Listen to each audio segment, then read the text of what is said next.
नमस्कार दोस्तों, मैं हूं डॉक्टर अमरीश खारी और आप देख रहे हैं हेल्दी सब्सक्राइबर्स। आज की इस वीडियो में एम शार्प ड्रॉप्स के बारे में बात करेंगे। आरईपीएल फार्मा कंपनी इसे बनाती है। इस वीडियो में जानेंगे कि इसके क्या फायदे क्या नुकसान है, कौन सी दवाई है इसमें डली है और कैसे इसको लेना चाहिए। जानने के लिए वीडियो पूरा देखें। दोस्तों, ये खास तौर पर दी जाती है मेमोरी के लिए, यानी हमारी याददाश्त को मजबूत करने के लिए, माइंड को शार्प करने के लिए, मेमोरी रिटेंशन के लिए, फोकस के लिए, मेमोरी कंसंट्रेशन के लिए, ये फटीगनेस के लिए भी इफेक्टिव रहती है, एग्जॉशन के लिए भी दी जाती है।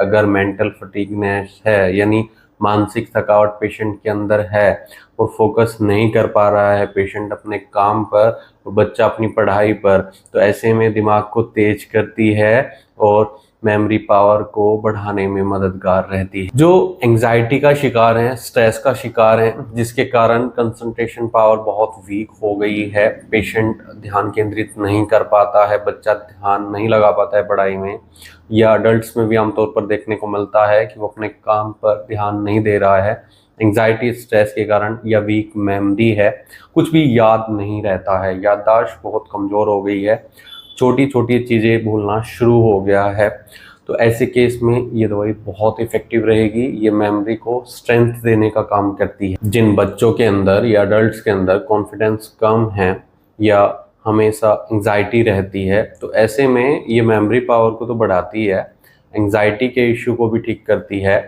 कॉन्फिडेंस को बढ़ाती है, इंसोम्निया की शिकायत है, रात में नींद नहीं आती है, दिमागी थकावट हमेशा रहती है, तो ऐसे केस में इफेक्टिव रहती है। इसमें हम दवाइयों की बात करें ना, तो कई दवाइयों का कॉम्बिनेशन है।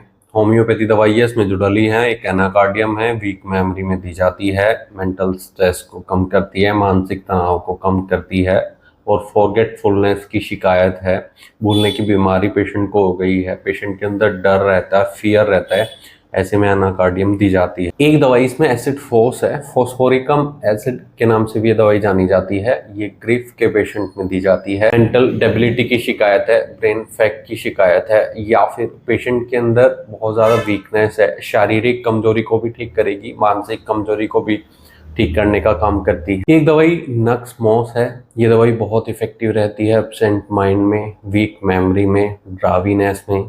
एक दवाई लेक्कैन है, फॉरगेटफुलनेस की शिकायत है, मेमोरी बहुत वीक है, तो ऐसे केस में दी जाएगी।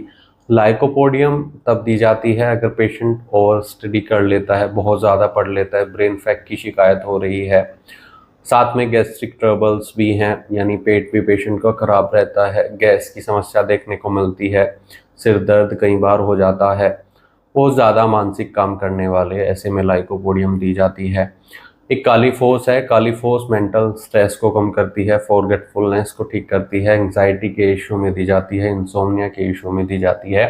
अगर मानसिक काम ज़्यादा करने की वजह से मानसिक थकावट होती है, कुछ भी याद नहीं रहता है, मेमोरी वीक हो गई है, फॉरगेटफुलनेस की शिकायत है, तो ऐसे में ये दवाई दी जाती है। अनिद्रा को ठीक करती है, सिर दर्द में राहत देती है, तनाव को कम करती है। तो दोस्तों, अगर आपको ऐसी कोई शिकायत है और आप ये दवाई लेना चाहते हैं तो एक बार अपने होम्योपैथी डॉक्टर से सलाह जरूर ले लें। बिना डॉक्टर की सलाह के आप कोई भी होम्योपैथी दवाई न लें। इसके लिए आप हमसे संपर्क कर सकते हैं। बच्चों में या बड़ों में कोई भी दवाई सेल्फ मेडिकेशन नहीं करना चाहिए, किसी भी दवाई का सेल्फ मेडिकेशन नहीं करना चाहिए। डॉक्टर की निगरानी में ले, डॉक्टर के सुपरविजन में ले। वीडियो देखने के लिए धन्यवाद। चैनल को सब्सक्राइब करें और कमेंट सेक्शन में ज़रूर बताएं कि हमारी वीडियोस आपको कैसी लगती हैं। जो इसकी कॉमन डोज है 10 बूंदे थोड़े पानी में डालकर दिन में 3 से 4 बार दी जाती है।